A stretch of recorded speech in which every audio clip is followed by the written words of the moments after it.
Feeling lost in the maze of CPS? Desperate to get your child back?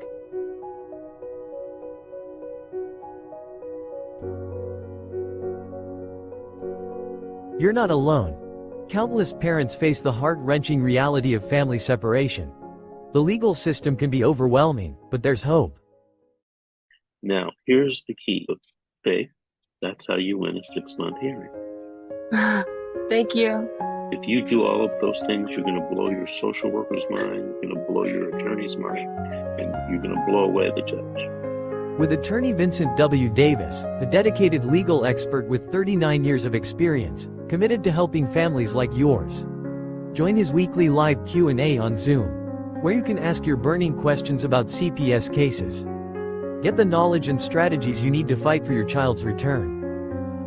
Alrighty, good evening everyone. This is a question and answer session for school, SKOOL, and this is the CPS school.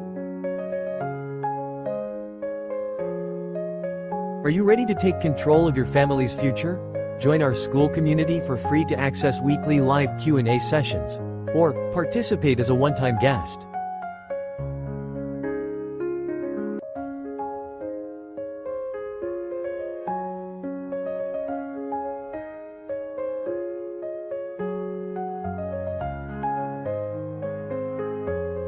Don't let fear hold you back. Take the first step towards reuniting your family. Join us now.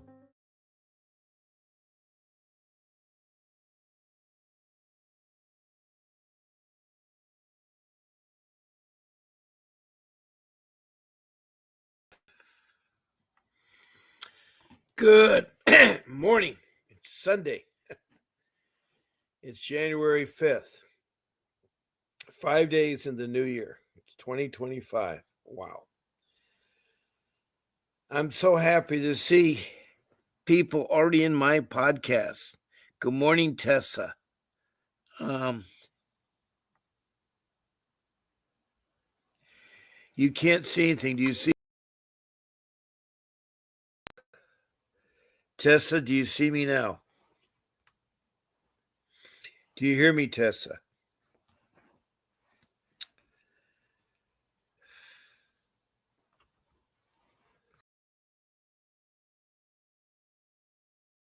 Constantly taking me out of the room. I don't know why, but anyway.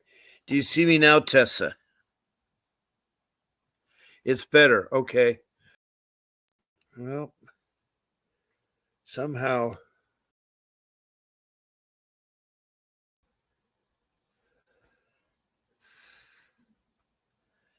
Is that better? Let me I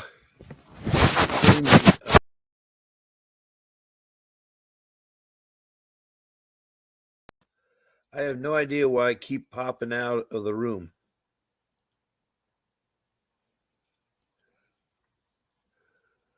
Okay.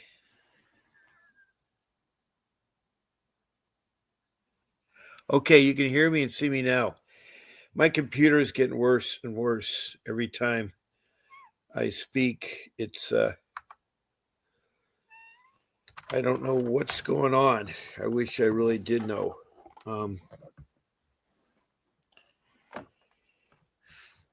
I think I may have a virus, a Trojan virus or something like that. Had that checked, spent $50, have a guy work on my computer. I may have to take it in again because they still have not encountered the problem that I have. The problem I'm having right now is something's affecting the cursor, the movement. I mean, I can't even research on the pages. But anyway, see, it's changed the size of my windows too. Hopefully you can see me well. You have found the right place. It's a live podcast, broadcasting from Surf City, USA, 3 blocks from the beach. And I am a loving man, a husband, a father, and I have over 42 years of marriage. Or is it 41? 10 plus 31. It's 41, yeah. And I have 6 children, 3 grown, 3 young. And I, too, was in CPS. And this podcast is Fight CPS with Bob Pace. It's also to talk about how to hang on to your children and how to get your family back together and things like that. I have a wealth of experience. I've been fighting for 15 years. And against the agency that I call the Child Protection System, CPS systems. Every state, every county, even every place in the world, the acronym for CPS may be different. The name may be different. Like in Prescott, Arizona, it's Department of Children's Services. In Richmond, Kentucky, it's called the Cabinet. And in California, in Orange County alone, it's called the Child Protection Services. And then right next door in California, it's called the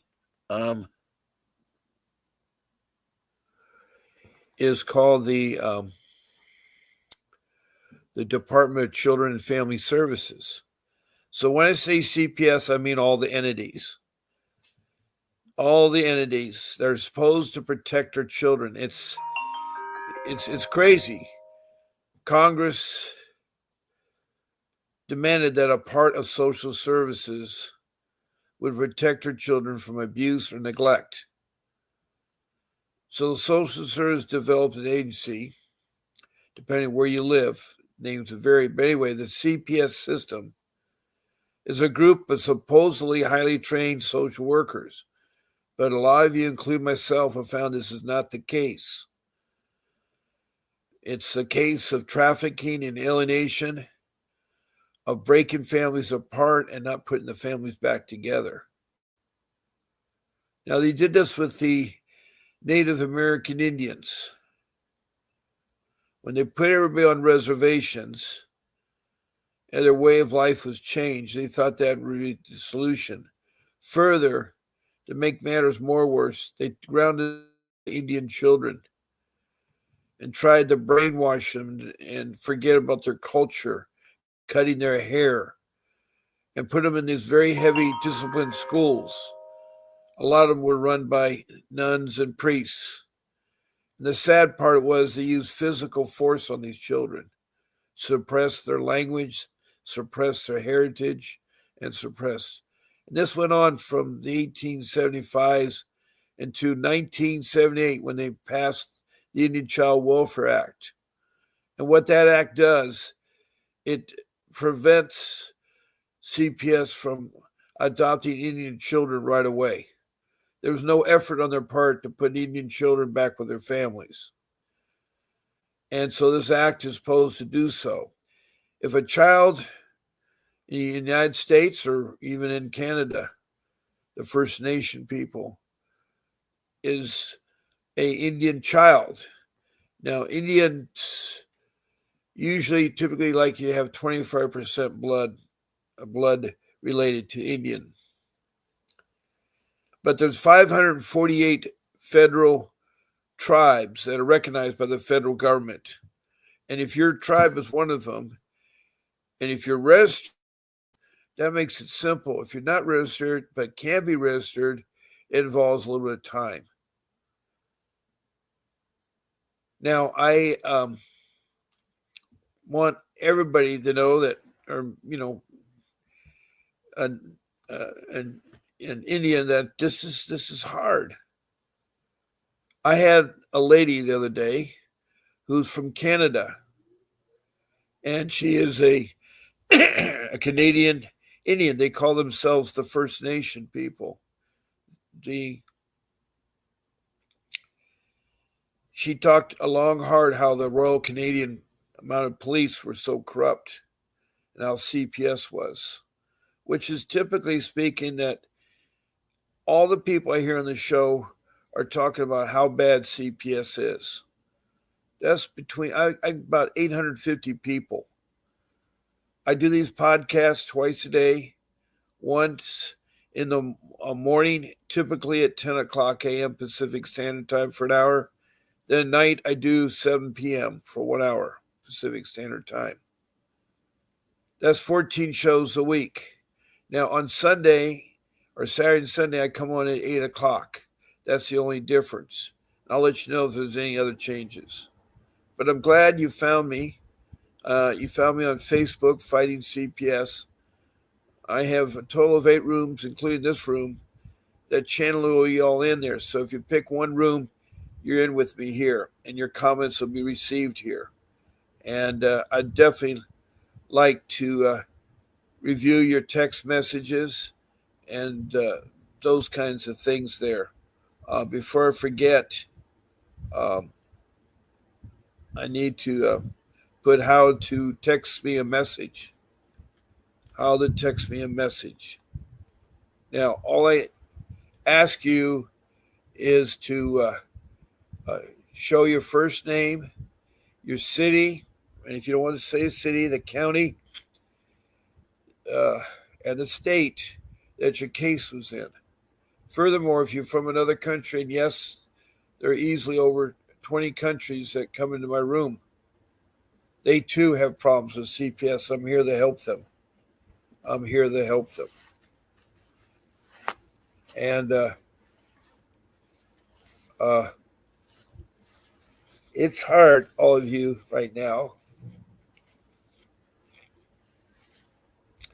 to fight this agency because no one knows about CPS. And it's Russian roulette out there if you get an agency that's any good. I'm not saying all CPS is bad, but the people that call into this room or, talk in this room, it's been bad. It's been bad. Now, 800, 900 people is a small number. If you look at how many children are being investigated by CPS, it's 500,000, 500,000. And over 1,000 cases per day go unreported. Not all the cases are caught, and there is child abuse and child neglect. That's what Congress mandated, that social services protect our children. And they created a child protection system. And that system is supposed to be a watchdog. And how they watch you is that laymen and professionals will call in if they suspect child abuse or neglect. Now, professionals are trained in school to what to see, what to do, and so forth, and that's a little better. Those are your doctors and your police and your fire and your school administrators and your teachers, your counselors, caregivers. Anybody that works with children are called professionals. By law, they must report suspected negligence or abuse. That's required of them. But they've had special training. The other group of individuals are called the laymen or laywomen or what do you call them? But anyway, the lay people. Now, they are like your neighbor, your spouse, your relatives, brothers, sisters, cousins, whatever. Their acquaintances and friends or whatever. They will call in. They will see something. I had one case, in fact, Tessa's on right now.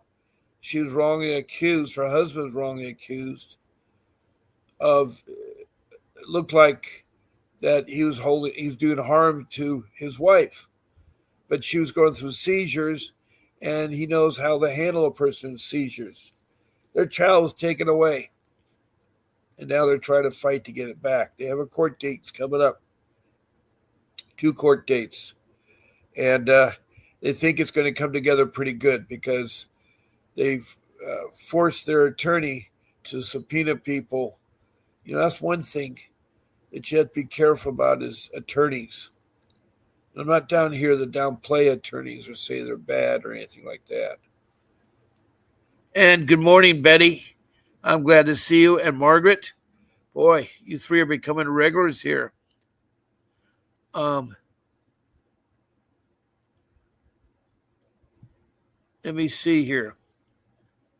Tessa says, "My petition is growing. We're at 15 signatures in 2 days.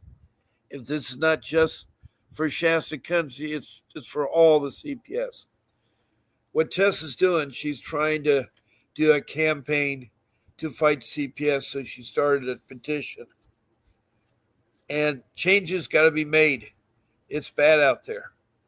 It's bad out there. Welcome, Betty. By the way, Tessa is from Shasta, California. It's Northern California. Her and her husband are trying to get their child back that was wrongly taken away because she was going through seizures. Betty is a foster care mom, but she also doesn't like what she sees in CPS. She's one of the good foster care moms that will help other children, take children, and watch them and protect them. A lot of cases are reporting that foster care parents are abusing the children they're taking care of, or their own children that live in the home are bullying the foster care kids. So I know firsthand that foster care is bad. My 3 kids of the 6 were trafficking into foster care. A real remarkable woman named Faye Manley in Richmond, Kentucky, who used to be on all the time, is fighting double pneumonia. And she's struggling to keep alive. And I really miss her because she was on my show a lot. Anyway, she was in and out of foster care 5 times. She was raped, molested, tortured, put into sex trafficking. And miraculously, she got her high school diploma. She got a college degree in nursing. But because of some of her injuries and stuff, she's not able to work again. She did have 2 children. When she grew up, she wanted to have 2 children. She had love and 2 children, a boy and a girl. The boy was a special need child. And I think he's 10 years older, or maybe 13, 14 years older than his sister.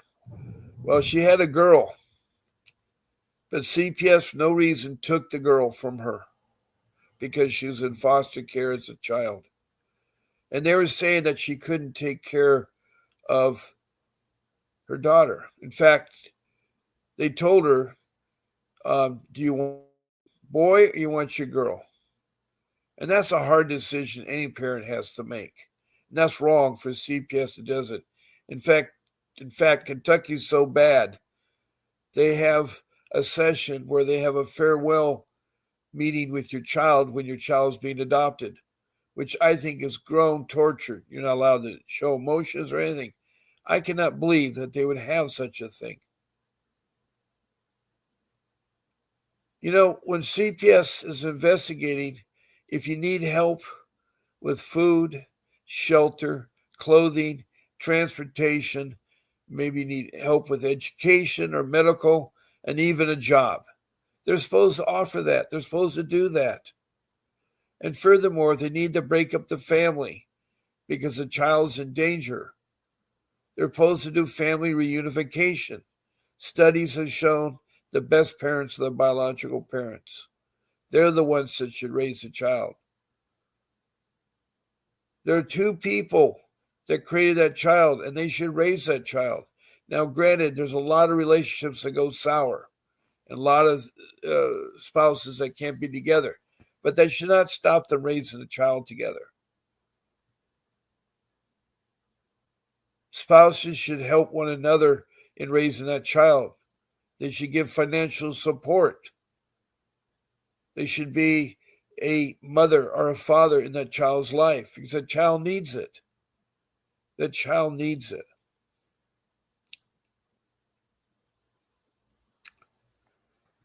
So I'm glad that Tessa and Betty and Margaret are in here because you guys are making a difference.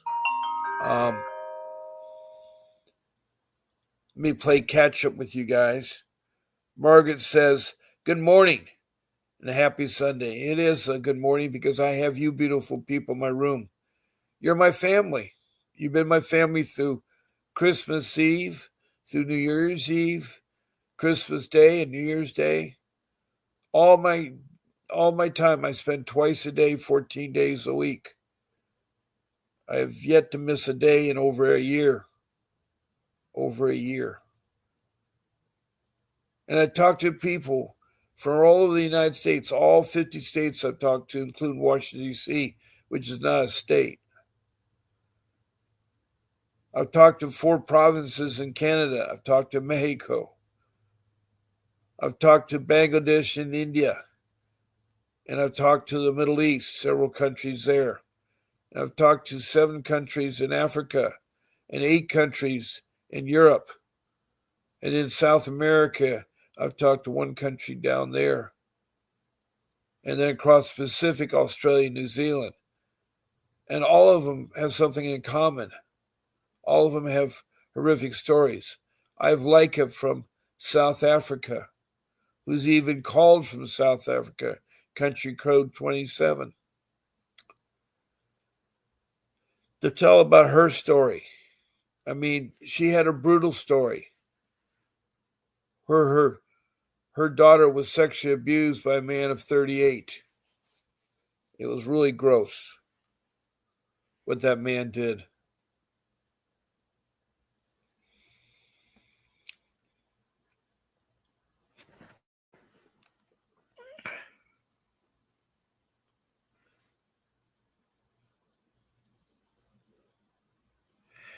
Yep, anybody is a moderated reporter. Betty, what do you mean by moderated reporter? Maybe you could help clarify that to me. Hi, Johnny. X-Ray? Is this still live? Yes, it is, Johnny. And Johnny, I'm glad to have you in my room.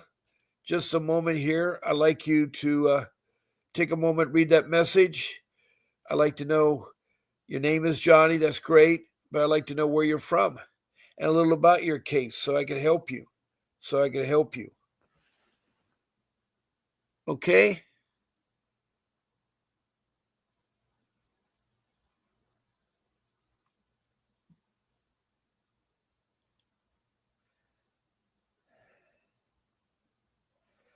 Thank you, Tessa.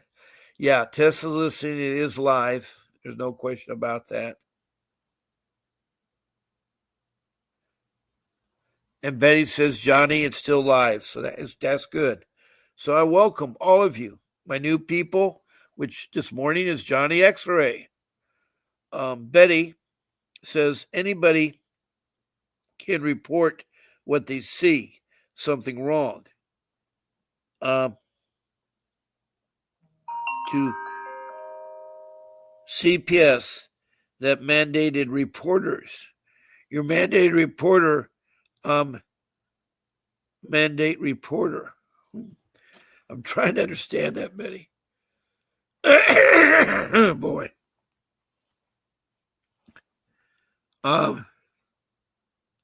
Anybody who can report when they see something wrong to CPS. They're mandated reporters. You're a mandated reporter. I'm a mandated reporter. Anybody can be a mandated reporter. Well, that's true. But sad to say is these mandated reporters are not trained. Lay people are not trained in how to report cases in CPS. And I'm so sad because right now we have the room Tessa, who husband was wrongly accused of attacking her when she was going through seizures.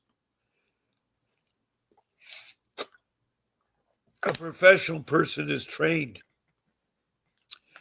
to recognize what is truly abuse and neglect.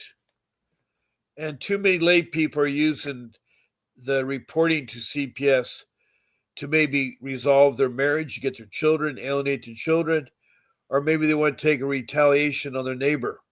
They don't like his yard growing on their yard. They don't like their dog barking, so they'll make up a story. That's what is so sad about the layperson. Typically, the professional are trained, and it's their job to do so, and they present it that way. My case was completely a joke. It was a layperson that reported that my wife and I were doing horrible things to her children. None of it was true. And it went on for 5 years. It was constantly harassment by CPS. And every time I met with them or even showed them my home, they couldn't find anything. They could not find anything. And see, it hits the people that are low income and are going through troubled times. Myself, unfortunately, in 2010, I lost a job through no fault of my own. I had 45 years of work experience then. And at 2010, I was 60 years old. That's something that people don't want to do in their golden years. I mean, and my 3 children were excellent children. I mean, I'm proud to say they were well done in school. They're getting A's and B's. At the time this was happening, they were 9 and 12 and 15. When they first reported, they were 6 and 7 or 8 and 11. So 5 years I had to endure that, me and my wife. We did not know who was reporting until I found out later. And it was my wife's mother, father, her 3 sisters, and her brother. And they took turns once a week calling CPS from Ohio to California. And the CPS agency that I was involved in, I found out to be very corrupt. I found it to be very, very corrupt. They found the police to be corrupt. And that's hard to believe because I really believe in our government workers, our government people who is supposed to govern the people, and protect the people and to help the people, not abuse them for the sole purpose of money. That's all CPS does. It's a $1 trillion business. No, it's not million, it's not billion, it's trillions of dollars that CPS is making off our kids that are in foster care. They have incentive programs that qualified for them to force the children to be foster care adopted. Forget about reunification. And see, when they take your child because they allege something is dangerous, my kids weren't in any danger. Being in school does not constitute danger. Having loving parents, kids that are doing A's and B's, they're involved in AYSO soccer, they're involved in football, they're involved in robotics and Boy Scouts and Girl Scouts. Are those bad things? No. We are always very caring parents. There's only one time I can think in their 18 years they're going through that we had a date, my wife and I. We didn't have a date. Everything we did involved our kids. If it was New Year's, we'd go to Disneyland and celebrate New Year's.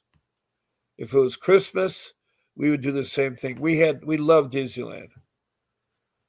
And we had a beautiful home. Oh, it was the most beautiful home. It's something I dreamed about. A mile from the beach, a nice horse trail around. You could ride horses, a nice dog park, a nice other park there. It had a walk-in swimming pool, rock lined, so it felt nice on the feet. And it was a grotto, jacuzzi connected to the pool, waterfalls. It had a tropical yard around the pool, an English garden on the side of the house.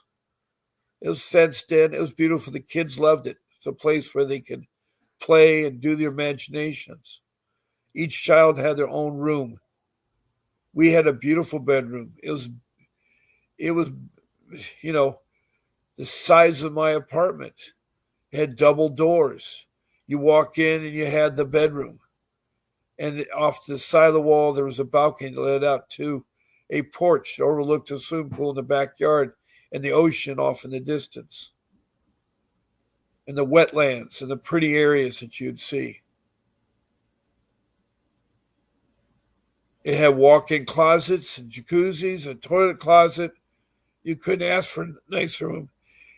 And each kid had their own room, their own bathroom. That house was very comfortable, very loving and giving. Sad to say, I had to quick sell it to hire an attorney. I found out that CPS was so corrupt, I had to get an attorney. And me and my wife are very well educated and career-minded people. But when you don't have money, the one thing you do need in CPS is you need an attorney. Now, you just heard Vincent Davis talk, and he is a champion juvenile family dependency lawyer who has fought CPS for 39 years. He's a trial attorney. He also, when your case is closed, he can do lawsuits. He can sue them. He has won millions of dollars both in state and federal court. He's gotten back children. He's the real deal. And I wanted a real deal attorney. I wanted a pit bull of attorney. That's why I hired him. And you too could do the same. You too could do the same.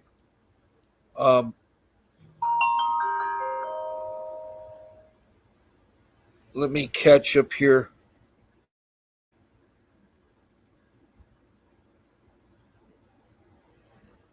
I have a number there. 888-888-6582. That number is the law offices of Vincent W. Davis and Associates.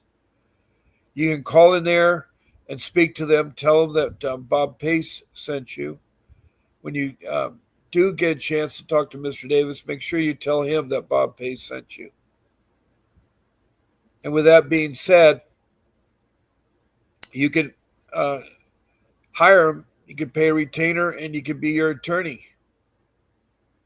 And you will have definitely somebody that's a pit bull that will get your children back. He practices law all over California. His office is in Arcadia, south of LA. He has cases in LA County, Orange County, Riverside, and San Bernardino. He also has one up in Northern California. And he has one in Oklahoma. He also will do other states. He's the real deal.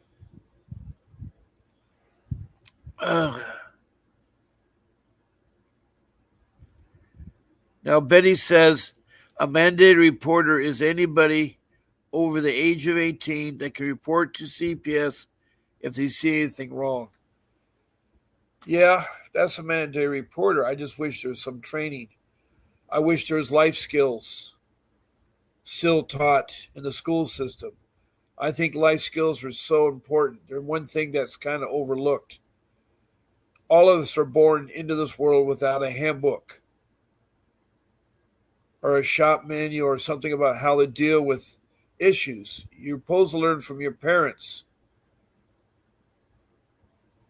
But I think life skills should be introduced all through their years in school, whether they're in preschool or preppy K or kindergarten or elementary school or junior high or middle school or high school or college. They should have the whole year a class in life skills. Things like how to be careful with bullying. Bullying is one of the common problems in elementary school. Young children, like in kindergarten or preppy K or preschool, abduction is one of the problems where they are stolen. Children got to learn to say no to strangers and learn simple things like washing your hands, brushing your teeth, those kind of life skills. Those things that will help them because, kids will touch everything and they'll get sick and they'll bring it home and the whole family's sick. Then the mother or father is sick to go to work. So learning a simple skill is washing hands after going to the bathroom or wash your hands before you eat a meal or wash your hands several times during the day. And they can be taught at preschool and at pre-K and kindergarten, elementary, and so forth. When you get up to the uh, uh, junior high or middle school, you need to start learning about things like sex and drugs and smoking and alcohol. Those are things that the kids that age are returning. There's also bullying at that age too, still goes on. And they have to be worried about trafficking and those things. Then when they get to college, or excuse me, high school, they need to learn about dating, learn about checkbooks and savings accounts, and learn about everyday things like cooking and sewing and things like that. And when they get to college, they have to learn about marriage and also about CPS and the IRS, the taxes. There's a lot of things that as you go through life that maybe a parent forgot or didn't cover, or they didn't know themselves. So these life skills, I think, are very, very important. You know, and I think being a mandated reporter is a good idea, but we need to protect our kids out there. But we have to be careful not to use the CPS to help endeavor our own wants and needs, like to retaliate against a spouse or to retaliate against a neighbor or something like that. That's what I'm saying there. Now, Tessa says, I found out that the housing support worker identified herself as a state licensed social worker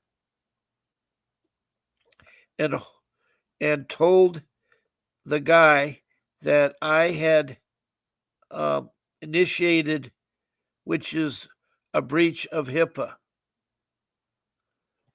Yeah, HIPAA is a law that your information is supposed to be confidential and not given out.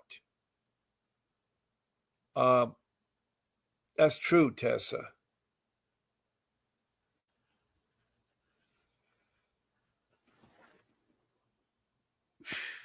First of all, not all social workers are licensed. My social worker didn't even have a high school education, let alone a college education. My social worker was in her early 20s, and all she thought about was her Gucci purse. She had no family experience. She had no cases that she's helped people reunify and get back together. She had no training in CPS. It showed that they don't give traces, they don't give license.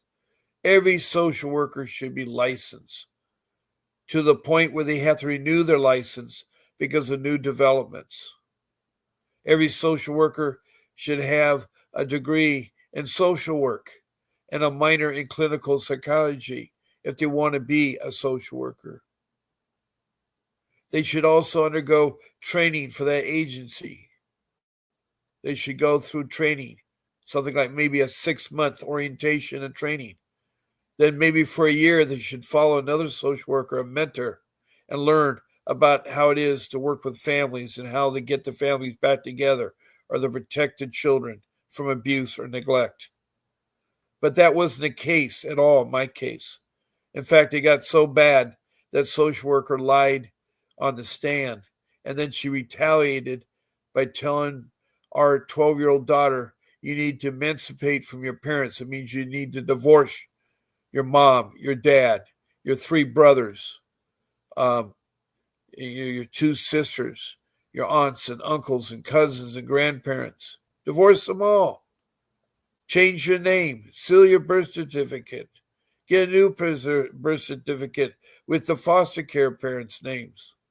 And a new Social Security card so you can double dip with Social Security. That's wrong for a child to get double dipping and take advantage. CPS is so bad. If the Social Security ever knew that social services was giving out duplicate uh,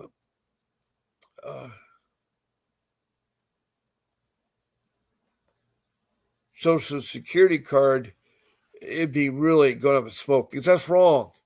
You don't take more than you're required or needed. I mean, that is wrong, abusing it. And CPS abuses Social Security. There's a lot of incidents where money is being channeled in from a child in custody.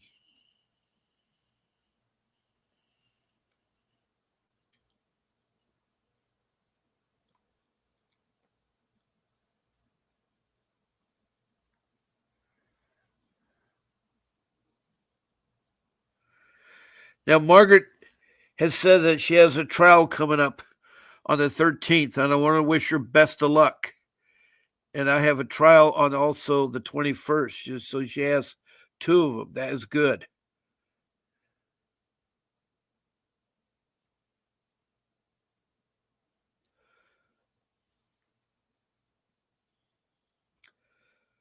It's hard for me to see the stuff because I'm trying to scroll, and my computer is so bad. It is so bad I can't even see. Okay.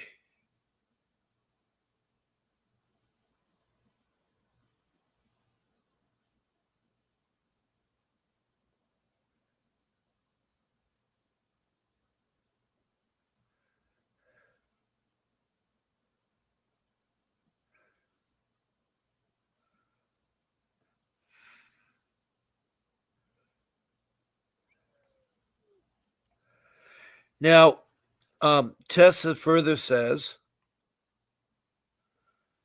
I found out that this supposedly this social worker spoke to him before the police ever did, and she made a report based off a things are not true.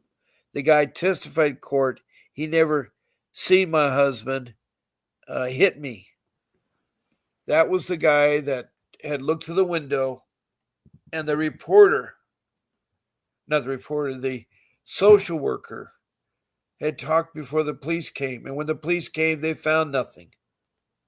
They found nothing. Because the social worker's interested about money.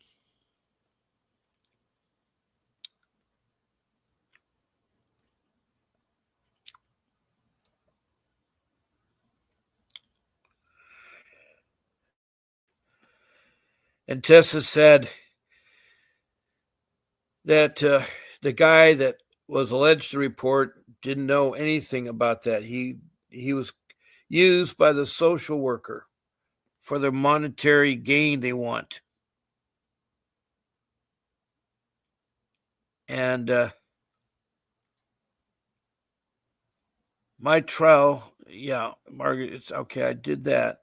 All right. I'm trying to catch up with you guys.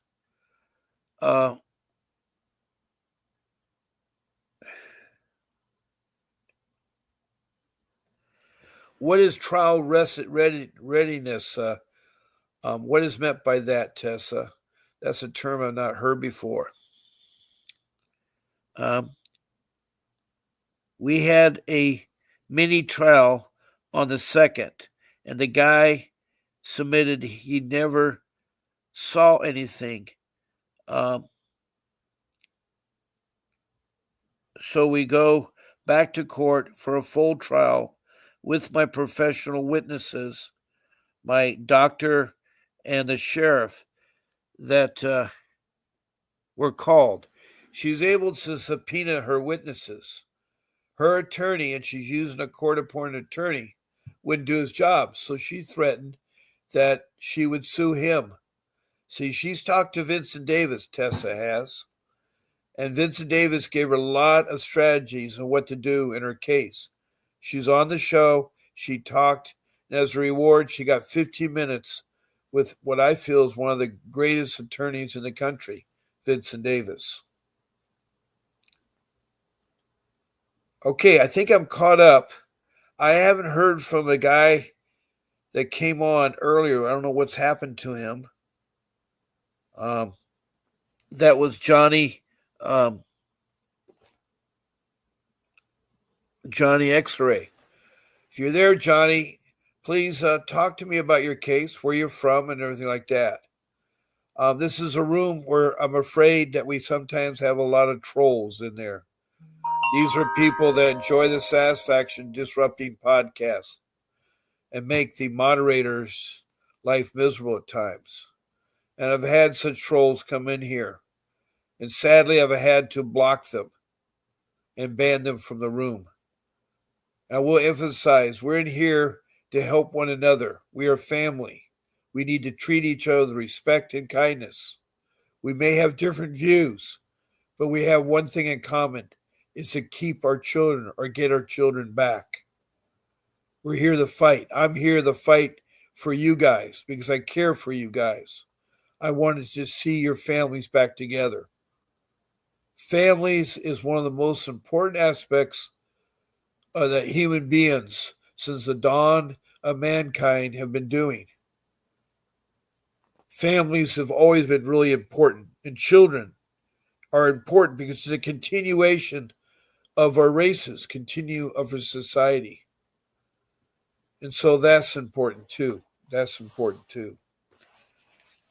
Now, I'm going to put, before I forget, I want to put up a third way of interacting with this podcast. And that is if you want to be a guest on my podcast. I have a show producer that works behind the scenes. And she works really hard at what she does, and I really appreciate it.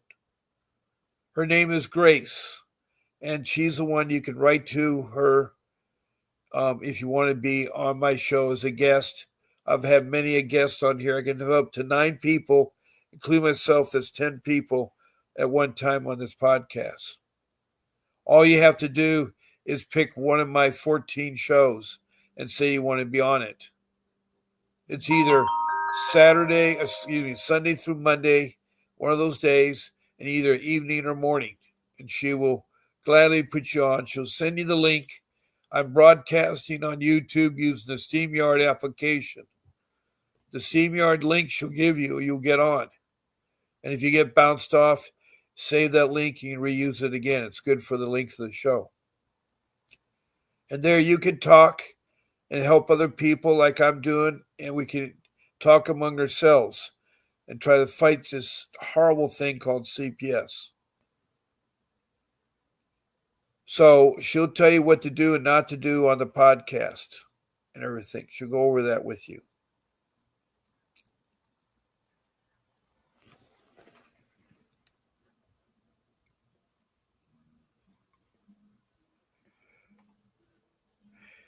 Now, I'm going to show my phone number. My phone number, you can call me during my show times when I'm on. And my phone number is 626-698-0990. I had some problems, but I got it fixed. It's my work phone number. It goes directly to my phone. We use the Vonage, which is a streaming phone application that's used on the internet. And so you call in, you reach me directly.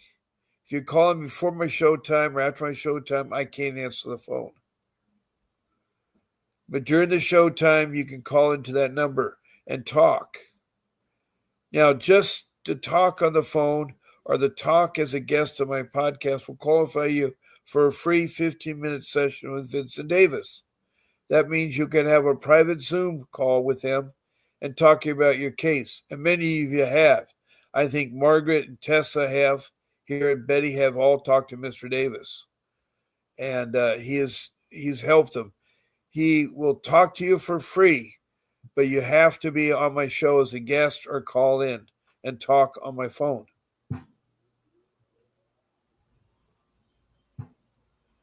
Now, if you want more time, I've arranged it to have a special time with them, which is 30 minutes for $60. There's a website. It's a ticket running in the bottom of my window, and it gives you a link to a website. Type in that link, go there, Use your credit card, pay the $60, and arrange a 30-minute private consultation with Vincent Davis. So that's another way you can talk to him. And as I said, the number I have on the screen, that's in orange or white lettering or yellow lettering, that is 888-888-6582, is a direct line to his office, and you can retain him and talk to him there. He won't bite you. He is a very good man. He'll talk your case out. You heard him at the beginning of my podcast. He'll again reappear at the end of my podcast. He wants to help you. Furthermore, he has podcasts on Saturday at 10:30 for 1 hour of questions and answers. He also has a school that you can join that tells you about other podcasts, such as during the week he has a thing called office hours. So he has many things that he will help out with you that won't cost a dime. So register for his school and sign up for that Saturday podcast. Those are important things that you do. Also, he's put together a guide. It's called the Grandparents Guide to Getting Their Grandchildren, to Seeing Their Grandchildren. It's an excellent guide. It's $9.99 cost, but I can give it to you for a discount of 50% off. All you have to do is use my code PACE, capital letters, PACE, all caps, and then the number 50, and I'll get you 50% off. It'll be $4.99 or $5. And it's an excellent guide for grandparents, because grandparents are important with our children. All relatives are important. So with that being said, you can do that also.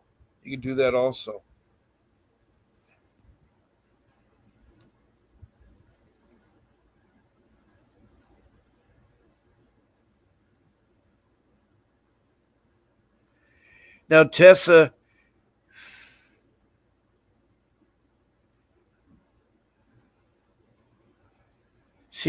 says, that was about her court date. Yeah. And she said that. And what Margaret said, which was nice. Tessa further said, I wish you the best of luck, Margaret. You guys are so supportive of each other.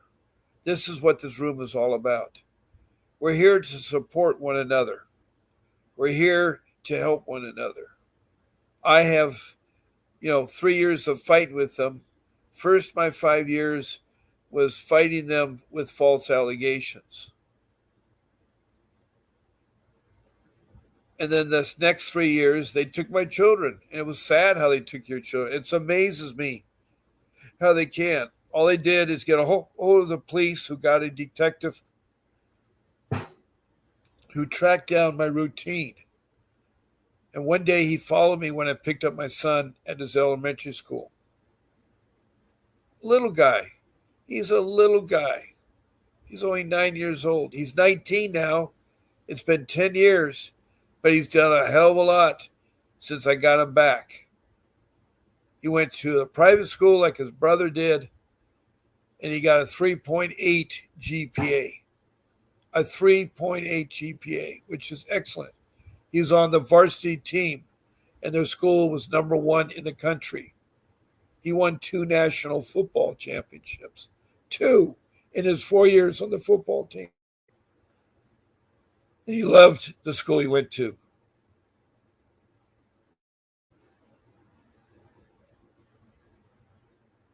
I had him in Boy Scouts. He loved that. But CPS ruined that. When my 3 children were taken, they ruined the Girl Scouts and Boy Scouts. They ruined the AYSO soccer. They did not help your children. CPS is bad, and I can honestly say that. Now, there are probably good CPS agencies out there. And, God, I don't know where my voice is. Either probably drink some more water.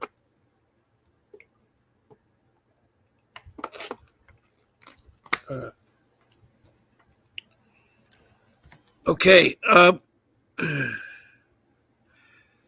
Is there any more questions you guys have? I don't like to keep talking all the time because I feel like I bore you guys to death.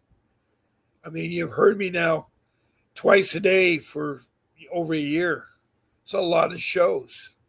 It's a lot of shows. And I've always shown up. I'm here for you. I've developed 5 rules. And of course, the most important rule is to hire an attorney. And I don't mean using the court appointed or the public defender that CPS gives you. That's a trick to get your kids. Using a public defender, and Tesla will tell you that he or she does not perform. You have to force them to perform. You have to threaten them that you'll take them to the bar if they don't perform. The sad part is the public defender or the court appointed attorney isn't trained in juvenile family dependency law. They only know criminal law. And this is not a criminal matter.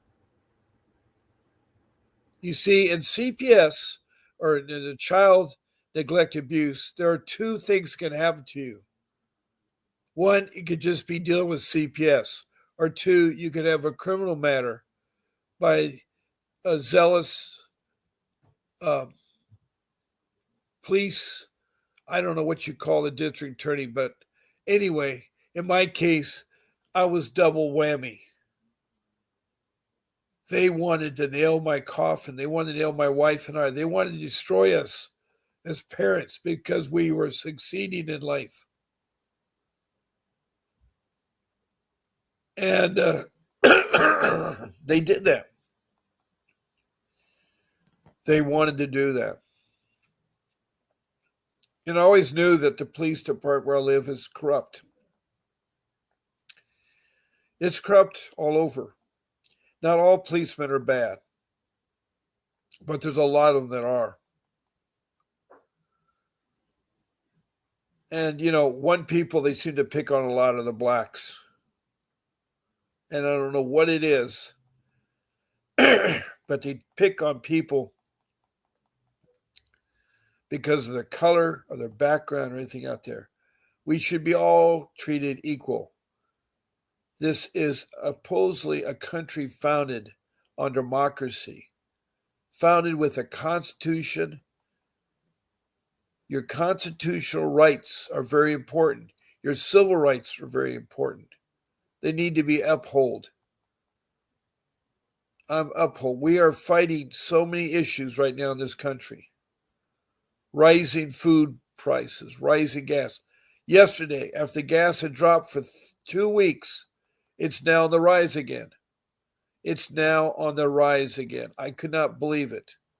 I thought with our new president aboard, of course he hasn't taken office yet, that prices would continue to drop. Food is still going up. Food is still going up. It's going up at 50 cents a month or something because things that I saw are a lot more now than they were a month ago, 3 months ago. So we are really hurting because we're not the rich class. There are 2 classes of people in the United States, the poor and the rich. The middle class has somehow disappeared. And the middle class has become poor. And it's sad when you can't have the money to hire an attorney to fight your case.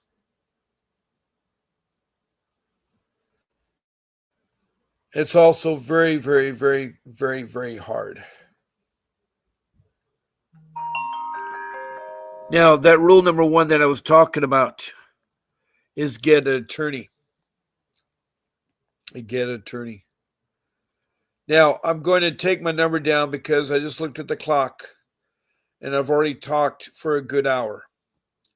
Now, my show gets over at 9 o'clock today. My next show will be tonight at 7 p.m.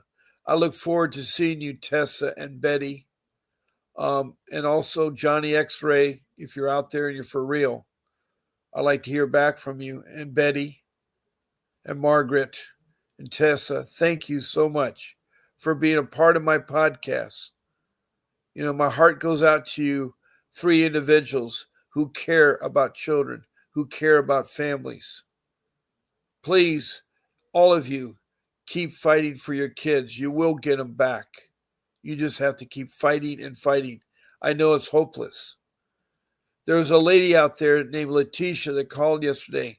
I don't think I have the right name, but she was a lady in Northern California that her baby was killed or trampled upon in a color pit ball play area. And I wish that she would confirm her name or give me the area code so I could find her, because she told me yesterday that she had not talked to Mr. Davis. And the name that I gave, we don't have a record of her calling in or something like that. So hopefully the lady will still come back to us on that. So God bless you all. I want you to have a beautiful Sunday. I'll say special prayers for you, Tessa and Margaret and Betty, that you get your kids back. God bless you all. And this is Bob Pace signing off.